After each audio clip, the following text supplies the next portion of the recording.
कुछ हम देखने वाले हैं इस वीडियो के अंदर। बहुत जबरदस्त सेशन होगा, बिल्कुल भी स्किप मत करना। लास्ट तक पहुंचते पहुंचते एक एक समझ लो, हर एक चीज आपके लिए आसान हो जाएगी, इजी हो जाएगी। और हम कक्षा 10वीं में आते ही सबसे पहले जो सब्जेक्ट होता है वो गणित और विज्ञान। जिस विज्ञान को कि भाई इसमें कुछ तो प्राकृतिक घटनाओं पर है, ठीक है ना, जिसमें लाइट और ऑप्टिक्स हम पढ़ेंगे, और कुछ आपका बायोलॉजी के अंदर देखने को मिलेंगे 25 मार्क्स का टोटल, वो देखने वाला है। तो आपका टोटल हो जाएगा कुल मिला के 13 अध्याय हैं। अगर हम इनको बहुत अच्छे से पढ़ेंगे, प्रैक्टिकली पढ़ेंगे, तो समझ ले कि भाई सब कुछ क्लियर हो जाएगा। और आपको हेलो मेरे यूपी के लाडलो, क्या हाल चाल, क्या हाल चाल, क्या हाल चाल। उम्मीद है आप स्वस्थ होंगे, मस्त होंगे और अपनी पढ़ाई में व्यस्त होंगे। और अगर अभी तक व्यस्त नहीं है तो उसको कर लीजिए। उसके लिए मैं आ चुका हूं आपको एक और नया सेशन लेके, जिसमें हम बताएंगे आपको साइंस का सिलेबस।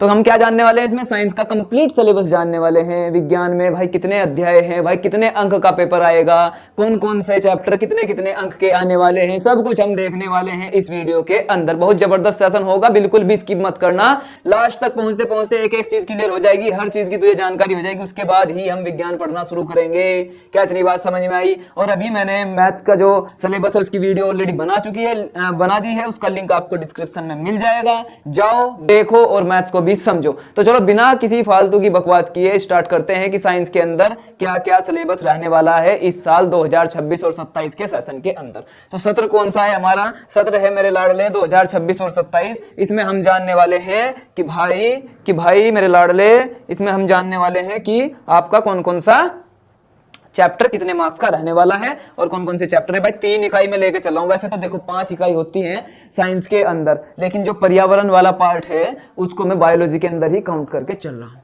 उसी के आधार पर मैं आपको बताऊंगा। अब देख भाई कितने अध्याय टोटल होंगे? भाई 13 अध्याय टोटल होंगे, 13 चैप्टर हैं तेरे। कितने अंक के होंगे मेरे लाडले? 100 अंक का तेरा पूरा पेपर आएगा। 3 जो इकाइयों की मैं बात कर रहा हूं, एक तो आपकी होगी भौतिकी जिसको हम फिजिक्स के नाम से जानते हैं, दूसरी आपकी होगी केमिस्ट्री जिसको हम रसायन विज्ञान के नाम से जानते हैं, और बायोलॉजी जिसको हम जीव विज्ञान के नाम से पढ़ेंगे। ये सभी हम पढ़ने वाले हैं। अभी देखते हैं कि कौन सा चैप्टर किसके अंदर आएगा। जरा ध्यानपूर्वक देखना सारी बातें। कक्षा 10 विज्ञान और ये स्पेशल यूपी बोर्ड का सिलेबस आपके सामने आ गया है। तो इस चीज को ध्यान रखना, साइंस के अंदर विज्ञान को समझो, भविष्य को संवारो। अगर आपने विज्ञान समझ लिया तो समझ लो हर एक चीज आपके लिए आसान हो जाएगी, इजी हो जाएगी। और हम कक्षा 10वीं में आते ही सबसे पहले जो सब्जेक्ट होता है वो गणित और विज्ञान, जिससे हम घबराना शुरू कर देते हैं कि बस इनका ट्यूशन मिल जाए, बस इनकी हमें क्लासेस मिल जाए ताकि हम अच्छे से कर लें, बाकी सब्जेक्ट तो हम कर लेंगे। तो इन दोनों की क्लासेस आपको प्रॉपर यूट्यूब पर आपके अपने चैनल वेदांत यूपी बोर्ड 9th 10th पर मिलने वाली है, जहां विज्ञान और गणित की जिम्मेदारी तेरे भाई की है। तुम्हारा भाई पढ़ाएगा यहाँ पे, बेफिक्र होके तुम इसको अटेंड करना और चैनल को सब्सक्राइब करना मत भूलना भाई, वरना बहुत बड़ी गलती कर रहे हो तुम। ऐसी क्लासेस मिस कर दोगे जिसमें मैं प्रैक्टिकली चीजें दिखाऊंगा आपको। ध्यान रखना, पूरी प्रैक्टिकली तरीके से हम करने वाले हैं हर एक चैप्टर को। तो मेरे लाड, मेरे भाई, मेरी बहनों, इसको सब्सक्राइब करके रख लो, तुम्हारे लिए ही बहुत जरूरी है, ये तुम्हारे लिए स्पेशल बनाया गया है। अब देखो कुल कितने अंक का तुम्हारा पेपर आता है? भाई 100 अंक का पेपर आता है अगर मैं अंक की बात करूं, जिसमें से आपका 70 अंक का बोर्ड के अंदर हम पेपर देखते हैं थ्योरेटिकल पार्ट, जिसमें हम बोर्ड में एग्जाम देने जाते हैं, लिखते हैं, वो 70 अंक का होता है। उस 70 अंक के अंदर भी 20 अंक मुझे देखने को मिलेंगे एमसीक्यू। 20 अंक मुझे देखने को मिलेंगे एमसीक्यू के। एमसीक्यू का पता है आपको? एमसीक्यू क्या होता है मेरे भाई? अगर कोई प्रश्न मुझे दिया गया है तो इसके मुझे इसके 4 ऑप्शन दे रखे होंगे, एक ए करके, एक बी करके, एक सी, एक डी। इस प्रकार 4 ऑप्शन होंगे जिसमें से कोई एक ऑप्शन आपका राइट होगा। मान लो सपोज करो बी ऑप्शन राइट है, तो मैं इसमें क्या कर दूंगा भाई, ऐसे फिल करके इसको आ जाऊंगा अच्छे से, ताकि मुझे मार्क्स मिल जाए अगर ये मेरा राइट आंसर है तो इसमें केवल एक राइट आंसर हमें 4 में से सिलेक्ट करना होता है। ये एमसीक्यू है, 20 नंबर के आएंगे इन 70 में से। बाकी जो 50 नंबर का आपका बचता है वो पूरा थ्योरेटिकल पार्ट जो आपको लिखना होगा, जिसमें वेरी शॉर्ट क्वेश्चंस आते हैं, जिसमें शॉर्ट आते हैं, लॉन्ग आते हैं, जिसमें यानी कि हम कह सकते हैं कि भाई अति लघु, लघु और दीर्घ वाले प्रश्न आपको देखने को मिलते हैं। अब ये 30 अंक मेरे लाडले, ये 30 अंक मेरे भाई, ये आपको मिलेंगे स्कूल की साइड से। ये किस पर निर्धारित करते हैं? सबसे ज्यादा आपके व्यवहार पर निर्धारित करते हैं। आपका व्यवहार टीचर के प्रति कैसा है? अगर अध्यापक के प्रति आपका व्यवहार बहुत अच्छा है तो समझ लो मार्क्स अच्छे मिलेंगे। अगर प्रॉपर तरीके से आपने प्रैक्टिकल फाइल वगैरह बनाई है तो प्रॉपर मार्क्स मिलेंगे। अगर इंटरनल एग्जाम्स जो आपके स्कूल के अंदर होते हैं उनमें अच्छा परफॉर्मेंस किया है तो पूरे मार्क्स आपको मिल जाएंगे 30 में से 30 ही मैं बता रहा हूं। हमारी जिम्मेदारी क्या होगी? वो तेरी जिम्मेदारी है, तू कैसा टीचर के साथ व्यवहार करता है, कैसे तू प्रैक्टिकल फाइल मैनेज करता है, कैसे तू अपनी नोटबुक प्रॉपर बनाता है, कैसे तू एग्जाम के अंदर, जो स्कूल के अंदर एग्जाम होते हैं, अच्छे मार्क्स लेके आता है। वो तेरी जिम्मेदारी है, ये हमारी जिम्मेदारी है। ये अपने भाई पे छोड़ दे। 70 में से 70 लाने की जिम्मेदारी मेरी है। मैं तुझे 70 में से 70 अंक अनुवाद, मैं मतलब ये मान लेगा अगर जैसे जैसे मैंने बताया ना, अगर तू पढ़ता रहा तो तेरे 70 में से 70 आएंगे ही आएंगे। बस तुझे मेरा साथ देना है, मैं तुझे बेसिक से एडवांस तक लेके जाऊंगा, तेरा हाथ पकड़ के चलता रहूंगा पूरे साल, हर एक लेक्चर को लेके आऊंगा, इंपॉर्टेंट क्वेश्चंस लेके आऊंगा, बस तुझे मेरा साथ देना है। तो 70 में से 70 लाने से कोई नहीं रोक सकता। और ये तो अच्छे से व्यवहार करके टीचर के साथ में 30 में से 30 लिया तो 100 में से 100 मार्क्स आ जाएंगे तेरे साइंस के अंदर, ये बात याद रखिए, ठीक है। चलो आगे चलते हैं। तो पता चल गया ना, 70 का पेपर, 30 आपके प्रैक्टिकल के, और इन 70 में से 20 आपके एमसीक्यू आएंगे। क्लियर है? अब देख ले भाई, अब देख ले भाई, तेरे पास में जो यूनिट है ना, एक्चुअली में 5 होती है, मैंने बताया 5 इकाई होती है, ये 5 इकाई होती है, ये 5 इकाई होती है आपकी, लेकिन इसके अंदर भी 3 है सबसे इंपॉर्टेंट जो मैं लेके चल रहा हूँ। कौन कौन सी भाई? केमिस्ट्री है आपकी, है ना, कौन कौन सी है मेरे लाडले? केमिस्ट्री, बायोलॉजी, फिजिक्स, फिजिक्स और बायोलॉजी। देखो सबसे पहला आपका रासायनिक पदार्थ वाला चैप्टर है, ठीक है नहीं, ये आपका रासायनिक पदार्थ है जो केमिस्ट्री के अंदर आता है। केमिस्ट्री आपको 20 अंक की देखने को मिलेगी पेपर में, तो पूरी जो आपकी केमिस्ट्री होगी, जो रासायनिक विज्ञान होगा, वो 20 अंक का आपको देखने को मिलेगा। फिर आपका जो जीव जगत है, यानी कि जिसको हम बायोलॉजी के नाम से जानते हैं, जीव विज्ञान के नाम से जानते हैं, वो आपको 20 अंक का देखने को मिलेगा। लेकिन मैंने बताया था आपको कि मैं प्राकृतिक संसाधन वाला जो यूनिट है, जिसके अंदर हमारा जो चैप्टर आता है पर्यावरण का, जिसके अंदर हमारा जो चैप्टर आता है पर्यावरण का, तो हम क्या करेंगे, इस पर्यावरण के चैप्टर को भी मैं बायोलॉजी के अंदर ही ऐड कर लूंगा, इसको भी मैं जीव विज्ञान के अंदर ही ऐड कर लूंगा। तो जीव विज्ञान में मुझे बता कितने अंक तेरे हो गए? सर 20 ऊपर थे, 5 नीचे, तो 25 की तेरी जीव विज्ञान हो गई। क्या इतनी बात समझ में आई? तो तेरी जो रासायनिक विज्ञान है, जो केमिस्ट्री है, वो 20 अंक की है, जो बायोलॉजी है जो वो 25 अंक की है, और जो आपकी फिजिक्स है, जो आपकी फिजिक्स है, वो भी आपकी 25 अंक की है मेरे लाडले, 12 ये और 13 ये। सर ये आपने 2 यूनिट में क्यों विभाजित किया, 2 यूनिट्स में 2 इकाई में क्यों विभाजित किया हमने फिजिक्स को, भौतिक विज्ञान को, कि भाई इसमें कुछ तो प्राकृतिक घटनाओं पर है, ठीक है नहीं, जिसमें लाइट और ऑप्टिक्स हम पढ़ेंगे, और कुछ आपका इफेक्ट ऑफ करंट, यानी कि कुछ विद्युत के जो प्रभाव है ना, उसके ऊपर चैप्टर है। तो विद्युत के प्रभाव वाले जो चैप्टर हैं वो 13 अंक के हैं, और तुम्हारे जो लाइट वाले, ऑप्टिक्स वाले, प्राकृतिक घटनाओं वाले चैप्टर हैं वो आपके 12 के हैं। कुल मिला के 25 अंक के आपके भौतिक विज्ञान आएगी, 20 अंक की आपके रासायनिक विज्ञान, ठीक है नहीं, 25 की आपकी भौतिकी और 25 की आपकी बायोलॉजी, जीव विज्ञान से आपका क्वेश्चन देखने को मिलेंगे। ठीक है, चलो आगे बढ़ते हैं भाई, एक एक चैप्टर को देखते हैं। अब हम पहली इकाई की बात करते हैं जो आपकी है रासायनिक पदार्थ, यानी कि केमिस्ट्री। ये मान लो कि हम अभी केमिस्ट्री देख रहे हैं, ठीक है नहीं, बात समझ में आई? जिसको हम बोलते हैं केमिस्ट्री देख रहे हैं, जिसको हम क्या बोलते हैं मेरे लाडले, बता जरा, जिसको हम क्या बोलते हैं मेरे लाडले? रासायनिक विज्ञान। पहला तेरा अध्याय जो होगा वो कौन सा होगा? वो रासायनिक अभिक्रियाएं एवं समीकरण, ये पहला अध्याय है। दूसरा अध्याय तेरा अम्ल, ये क्षारक और लवण होने वाला है। तीसरा धातु और अधातु होने वाला है, ठीक है नहीं, ये हम एक एक करके पढ़ेंगे। ये तेरे चैप्टर हैं, 3 चैप्टर हो गए। आपका जो ये 4th वाला जो 4थे नंबर का चैप्टर है, कार्बन एवं उसके यौगिक, ये आपका होने वाला है, ठीक है नहीं, विज्ञान के अंदर। तो ये आपके 4 चैप्टर हो गए रासायनिक विज्ञान के, यानी कि केमिस्ट्री के अंदर हुए। केमिस्ट्री के कितने पार्ट हुए? 4। केमिस्ट्री के कितने चैप्टर हुए? 4। तो केमिस्ट्री के अंदर याद रखना मेरे भाई, केमिस्ट्री के अंदर कितने चैप्टर हैं तेरे?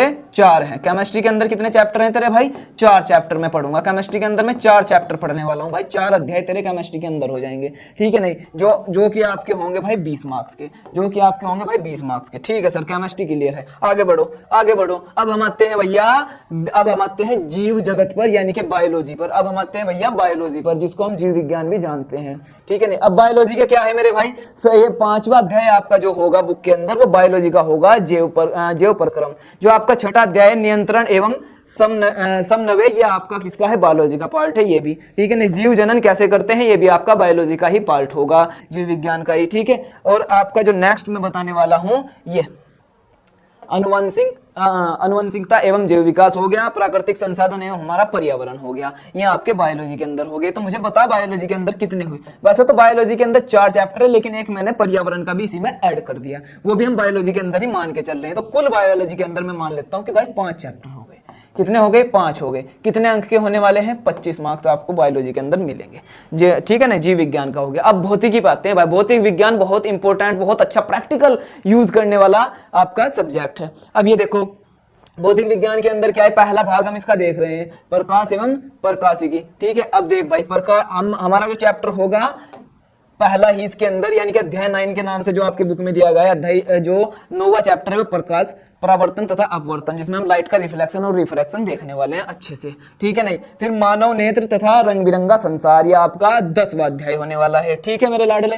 फिर भाई तेरा विद्युत करके 11वां, फिर आपका विद्युत धारा के चुंबकीय प्रभाव, ये आपका 12वां अध्याय होने वाला है। ठीक है, तो कुल मिला के अगर मैं बात करता हूँ फिजिक्स की, कुल मिला के अगर मैं बात करता हूँ फिजिक्स की, तो फिजिक्स के अंदर अगर मैं भौतिक की बात करता हूँ आपको, चलो इसके हिंदी में ही लिख के दे देते हैं। अगर मैं भौतिकी की बात करता हूँ मेरे लाडले, तो कितने इसके अंदर अध्याय हुए भाई? 4 अध्याय इसके अंदर है।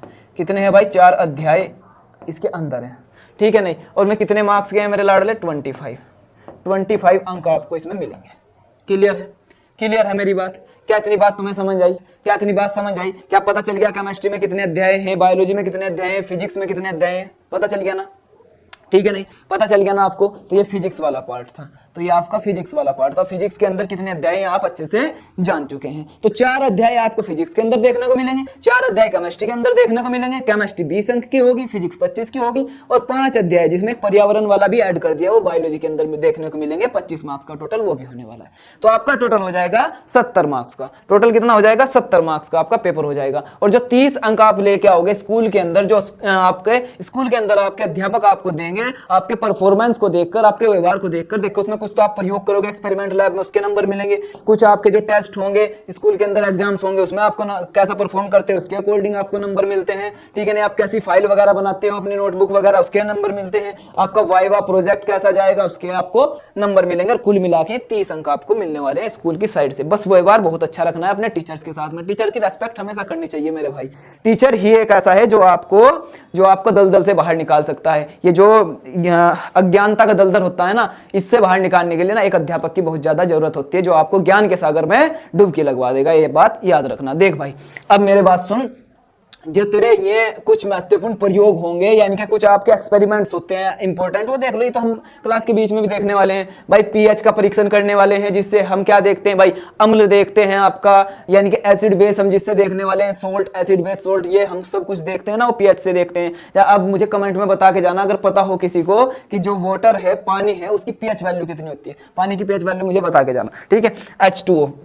तो ये कुछ आपके एक्सपेरिमेंट इसमें दे रखे हैं। कुछ लेंसेज के करेंगे, कुछ विद्युत के करेंगे। ये धातु अम्ल अभिक्रियाएं हम करने वाले हैं, यानी कि रिएक्शंस इसके अंदर हैं। ओम का नियम बहुत इंपॉर्टेंट है, V = IR, वो भी हम पढ़ेंगे अच्छे से। ठीक है नहीं? अब ये सब कुछ हम प्रयोग इसके अंदर देखेंगे, यानी कि एक्सपेरिमेंटल है भाई। साइंस पूरी एक्सपेरिमेंटल है भाई, पूरा साइंस पढ़ेंगे। रणनीति वही आने वाली है भाई, इकाइयों पर ध्यान देना है अच्छे से, प्रयोगशाला का प्रयोग करना है। प्रयोगशाला तो हमारे पास में स्कूल के अंदर होती है, वहां प्रैक्टिकल्स कर सकते हैं, लेकिन क्लास के अंदर भी मैं आपको कुछ प्रैक्टिकल्स करके दिखाऊंगा चैप्टर्स के अंदर ही, जिससे हम आसानी से उस टॉपिक को, कॉन्सेप्ट को समझेंगे। बात ध्यान रखना, ठीक है नहीं? और कुछ न्यूमेरिकल्स तो हमें करने हैं फिजिक्स के अंदर, जो न्यूमेरिकल्स होंगे वो हम करेंगे। एमसीक्यू की तैयारी आप टेंशन मत लो, मैं करा दूंगा इसकी तैयारी, तो बिल्कुल अच्छे से हो जाएगी। केवल एमसीक्यू के पीछे मत पड़ना, वरना आप अपना 50 नंबर का भी खो दोगे। 70 का पूरा पेपर आता है ना, बताया है आपको, उसमें से एमसीक्यू कितने के हैं? 20 के हैं, और जो बचा हुआ पार्ट है वो कितने का हो जाएगा? 50 का हो जाएगा। क्या इतनी बात समझ आई तेरे? तो 50 वाला मत खोना मेरे लाडले, ये 50 वाला मत खोना। इसके लिए बहुत अच्छे से हम पढ़ेंगे, ठीक है ना? कुछ डायग्राम ये जरूर आपको बनाने हैं, बिना देखे बनाने हैं, याद करने हैं, लास्ट में याद खुद हो जाएंगे। एनसीईआरटी सबसे पहले हम करेंगे, फिर नोट्स बनाएंगे, फिर रेफरेंस बुक, फिर पीवाईक्यूज, वो सभी हम करने वाले हैं। उसमें कोई प्रॉब्लम नहीं है। ये रहे आपके 13 के 13 अध्याय, जिसको आप अपनी इस स्क्रीन पर देख सकते हैं। इसका स्क्रीनशॉट लेके रख लो, इसको प्रिंट कर लो, इसको लिख लो, और लिखने के बाद अपने जो आप जहां स्टडी टेबल है आपकी, जहां स्टडी करते हैं, वहां सामने इसको चिपका लेना, ठीक है? ताकि आपको पता रहे कि आपके कितने, ये 16 नहीं है मेरे भाई, ये 13 अध्याय है, ठीक है नहीं? ये 13 अध्याय हैं आपके, 16 पुरानी वाली में थे। पुरानी वाली जो आपकी एनसीईआरटी थी उसमें 16 अध्याय थे, लेकिन अभी 13 अध्याय हैं आपके, ठीक है? जो मैं हर बार बता चुका हूँ। ये पहला रासायनिक का है, अम्ल वाला है, फिर धातु अधातु है, कार्बन का है, जैव प्रक्रम है, फिर नियंत्रण है आपका, जीव जनन है भाई आपका, ठीक है नहीं?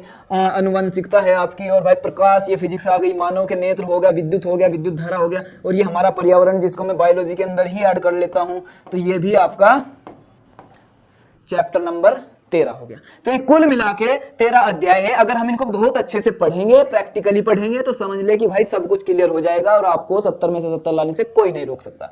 30 मार्क्स आप अपने स्कूल से लेके आओगे, अच्छा व्यवहार रख के, अच्छा काम करके। जब अच्छा काम करोगे, अच्छे आदमी बनोगे, तो व्यवहार भी आपका अच्छा होगा, और नंबर भी आपको पूरे मिलेंगे। तो आपका भाई आपके साथ है हमेशा, बिल्कुल 0 से लेके चलेंगे हर एक चैप्टर को, टेंशन मत लो। और मैथ की वीडियो जाके देख लो, गणित की मैं डाल चुका हूं, उसका भी पूरा सिलेबस, और अब जा लेक्चर्स भी आपके आने स्टार्ट हो जाएंगे 1-2 दिन से ही। तो चैनल को सब्सक्राइब कर ले मेरे लाडले, ठीक है नहीं? लाइक कर इसको अगर तुझे अच्छा लगा होगा, और अपने सभी दोस्तों को शेयर कर दे। बोल भाई कि ऑल पे सेट कर लेंगे सभी नोटिफिकेशन, क्योंकि मेरी आने वाली वीडियो आपको मिलती रहे। लेक्चर बहुत जल्दी स्टार्ट करने वाले हैं।